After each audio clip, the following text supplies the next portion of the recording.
Number 5. This was my first and as yet only experience with the paranormal. Throughout my life, I have revisited this incident, wondering if perhaps it was simply a child's fancy, a leap of imagination. Yet no matter the years that pass, I always fall back to the nagging feeling that it was real, that it really did happen. I was 5 years old, or around that age, surrounded by my toys. I played in the living room alone, as I often did.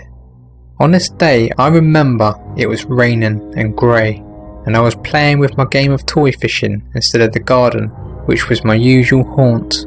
It was a simple toy which included a circular dish which would be filled with plastic fish and tiny fishing rods with magnets attached to the end. The aim was simply catch a fish with the magnets on the rod. It was meant for 2 people, or more, but often I played it by myself. As I caught more and more fish, I placed them on the carpet beside me, stacking them neatly as I angled for the last few remaining fish. This was when I saw it. A hand, a human hand which darted from behind the sofa and snatched up one of my plastic fish from my pile. It happened so quickly that it took me a while to react. Yet, as quick as it had happened, I knew what I had seen, and I also knew that I was completely alone in that room. It took my mother entering the room before I drew up the courage to follow my fish.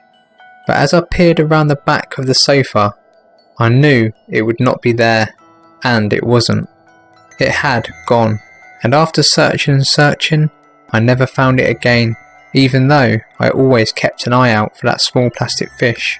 I never told my mother. I have never told anyone this incident. I'm not sure why, as I often thought of it over the years. Number 4. Me and my friends Selena and Martha.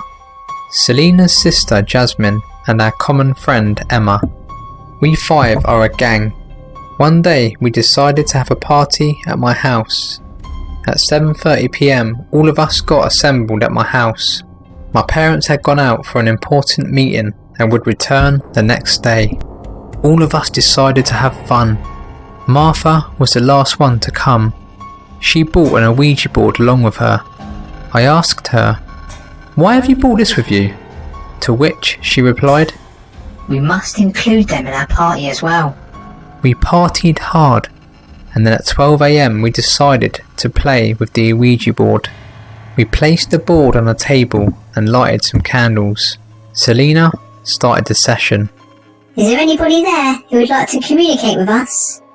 No reply. "Don't hesitate to talk." No reply. We got bored after asking for 21 times and started watching TV. As the girls had to stay in my house for the night, they went to change their clothes. It was Martha's turn to change. She went to the washroom. Suddenly, we heard Martha scream, and we rushed to see what happened. Martha was crying, and she said, "I just now saw myself walking across the washroom." We first didn't understand what she said, and we thought that she was trying to scare us, but then she showed us a scratch mark on her arm, which was not possible for her to make. We then thought to ask the Ouija board again. "If anybody is here, please tell us. Is anybody here?" Yes. "Who are you?" D. The who? Death. "What do you want from us?" Blood. Your flesh as well. And this was enough for us. We all left everything and ran towards the door. But the door did not open, and we realised that we had been locked in my own house. More supernatural things started happening. The lights were flickering, and things were being thrown here and there. We somehow managed to hide in one of the rooms, but to no avail. Selena was dragged violently along the ceiling. I and Martha managed to bring her down. Martha got very angry and she asked with a loud scream, "Why don't you leave us alone?" To which the Ouija board replied, "Your screams make me powerful." Selena in frustration burned the Ouija board with the gas cylinder. The moment the Ouija board was burned, the front door opened with a loud noise, and without wasting any time, we ran out of the house. But the thing that happened after that is the most horrible part of the story. We all got out, but when Martha was about to step out the door, it slammed shut. We all got out, but when Martha was about to step out the door, slammed shut. For a second, everything went dead silent, but after that, we banged on the door in order to try and save Martha, and we heard her screams from inside. After some time, our neighbours came and we managed to break the door. We found Martha lying unconscious on the floor. We took her to the hospital. After that day, Martha never spoke a word again. She became silent. Later, we found that the spirit, whom we called through the Ouija board, was David, who was Selena's half-brother. He died due to an accident. David was never good when he was alive and dead. Martha, till today, is admitted in the insane asylum, and still today we don't know what had happened on that night, but whenever I look at her eyes, I get shivers all around my body, as if I feel something horrible had happened which changed the strong girl into an insane girl. We two left the house and have shifted to another house. Number 3. Me and my 3 other friends decided to use an Ouija board that I bought in Salem, MA. We contacted a spirit who claims to be a man named Jim Duncor.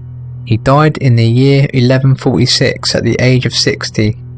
He had a wife named Mallory Duncor, who passed at the age of 42. He also had a son named Jared Duncor, who passed at the age of 12. He told us that he loved his wife, but he had to kill her. We asked him why, and he said because she cheated. We then said we're very sorry. He then went up to the sun in appreciation. My friend then drew a heart with her finger on the board, and Jim went to it. He said he was from Islam. We asked Jim if he had any contact with his son after he murdered his wife. He said no, because she had killed Jared previously. This is when things started to go downhill. Jim started to take over the board, as in moving the planchette in figure 8s. I stopped it and asked why is he doing this. He responded with the word power.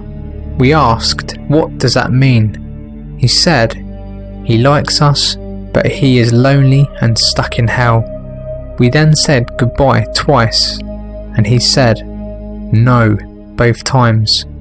We moved the planchette ourselves to goodbye, and then we disposed of the Ouija board in the river. Since then, we have tried to research Jim, Mallory and Jared, and we've had no luck. Number 2. My wife and I had some unexplained things going on in the house we were renting.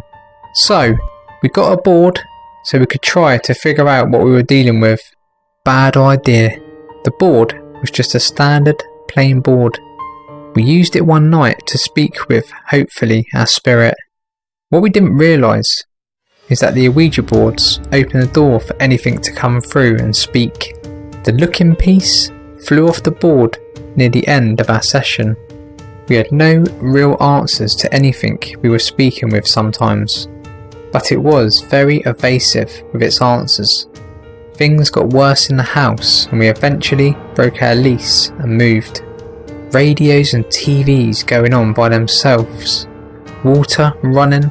After the board, things got much worse. Voices, moving objects, and my wife says I got possessed one night, but I can't validate this as I was asleep. Number 1.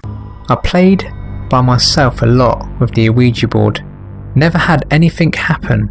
Then one night I was in an altered state, but nothing illegal. Anyway, for hours, I kept trying, but never had anything definitive, as far as a name anyway. But around maybe 2 to 3 hours, I gave up. At some point I felt something maybe wasn't right. I started googling random things on my phone, but my phone kept dropping out of my hand. I didn't think much of it, but I never, even to this day, dropped my phone. Anyway, I had gone to the bathroom. I was still looking up random things on my phone when this time I felt like I was punched in my face and my phone was undeniably slapped out of my hands. At this point I knew it wasn't just me anymore.